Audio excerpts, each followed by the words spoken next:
மத்தியானம் 2:30 மணிக்கு மேதகு மனிதர் அப்துல் கலாம் அவர்கள் ஜனாதிபதியாக இருந்தபோது எனக்கு ஒரு தொலைபேசி அழைப்பு.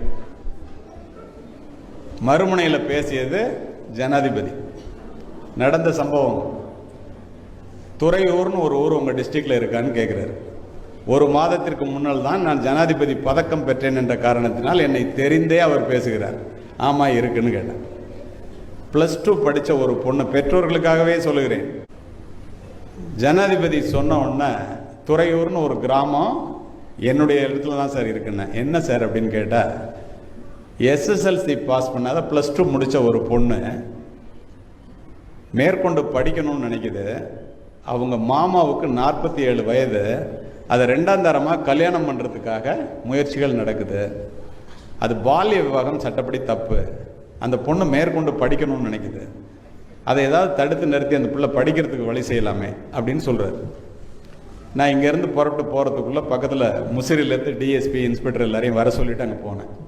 நாளைக்கு கல்யாணம் ஏற்பாடு நடக்குது. ஆனால் அந்த பொண்ணு அழுது ராத்திரி பூரா முகமே வீங்கியிருக்கு. நான் உடனே அந்த பொண்ணுகிட்ட போய் என்ன செய்யணும்னு நினைக்கிறேம்மான்னா, நான் படிக்கணும் சார், இந்த கல்யாணத்தில் விருப்பம் இல்லை, எனக்கு வயதே 16 தான் சார் முடிஞ்சிருக்கு அப்படி. அவங்க அம்மா அப்பாவை நான் கூப்பிட்டு பேசினேன். உடனே ஒத்துக்கிட்டாங்க. இது தப்பு, சட்டப்படி நீங்கள் செஞ்சால் ஜெயிலுக்கு போடுவீங்கன்னு சொன்னோன்னா ஒத்துக்கிட்டாங்க. அந்த பொண்ணுகிட்ட நீ ஃபர்தராக என்ன பண்ணணும்னு நினைக்கிறேன்னு கேட்டேன்.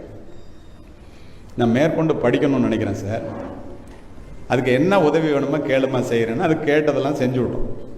என்னால் ஞாபகம் வச்சுக்கோங்க. நான் அந்த பொண்ணுகிட்ட கேட்டேன், எனக்கு இதெல்லாம் ரைட்டு,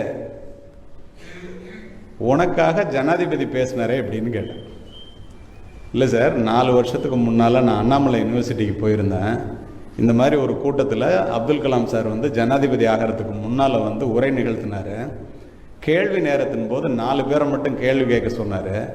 நான் எந்திரிச்சு ஒரு கேள்வி கேட்டேன். பெண்களினுடைய முன்னேற்றத்திற்கு அடிப்படை தேவை என்ன அப்படின்னு நான் கேட்டேன். அவர் எஜுகேஷன், கல்வி என்று ஒரே வார்த்தையில் சொன்னார். யாரெல்லாம் கேள்வி கேட்டோமோ அவங்களுக்கெல்லாம் ஒரு கார்டு கொடுத்தாரு. அதில் அவர் இமெயில் ஐடியும் அவருடைய ஃபோன் நம்பரும் இருந்துச்சு. அதனால நான் படிக்கணும்னு நினச்சி எங்கள் அம்மா அப்பா வேண்டான்னு சொன்னதுனால என் வாழ்க்கையை நான் நல்லபடியாக ஒளிமயமாக, அது சொன்னது அப்படியே சொல்கிறேன், மாற்றணுன்னா வேறு வழியே எனக்கு தெரியல. நான் தான் சார் ஜனாதிபதிகிட்ட பேசினேன்னுச்சேன். வியந்து போய்விட்டேன். ஒரு பெண் துறையூரில் குக்கிராமத்திலிருந்து தமிழகத்தைச் சேர்ந்த ஒரு மனிதன் ஜனாதிபதியாக இருந்த காரணத்தினால் தொலைபேசியிலே தொடர்பு கொண்டு தன்னுடைய படிப்பு சம்பந்தமாக பேச முடிகிறது. இது மட்டும்தான் நான் இப்போ சொல்ல மாட்டேன். இது நடந்து ஒரு 5 ஆண்டுகள் ஆயிடுச்சு. அட்லாண்டாங்கிற ஒரு இடத்துல உரையாற்றுவதற்காக நான் அமெரிக்காவிற்கு சென்றிருந்தேன் 2 வருடத்துக்கு முன்னால். பேசி முடித்த பிறகு ஒரு பெண் மேடைக்கு சென்று அங்கே உள்ள நிகழ்ச்சி ஏற்பாட்டாளர்கிட்ட 2 நிமிஷம் நான் பேசணும்னு தகராறே பண்ணுது. கடைசியாக சரி அப்படின்னு பர்மிட் பண்ணுறாங்க. அந்த பொண்ணு போய் மேடையில் ஏறணுன்னு, கலிமூர்த்தி ஐயா அவர்களே, என்ன உங்களுக்கு தெரிஞ்சிருக்காது, உங்களை எனக்கு தெரியும், நாங்கள் ஐடி நிறுவனத்தில் வேலை பார்த்துட்ருக்கேன், ஒரு மாதத்துக்கு என்னுடைய சம்பளம் 3 லட்சம் ரூபா, என் கணவருடைய சம்பளம் 4 லட்சம் ரூபா. நான் ஏன் இந்த மேடையை சண்டை போட்டு கேட்டு வாங்கினேன்னா உங்களுக்கு நன்றி சொல்கிறதுக்கு தான் நான் தான் துறையூர் சரஸ்வதின்னு.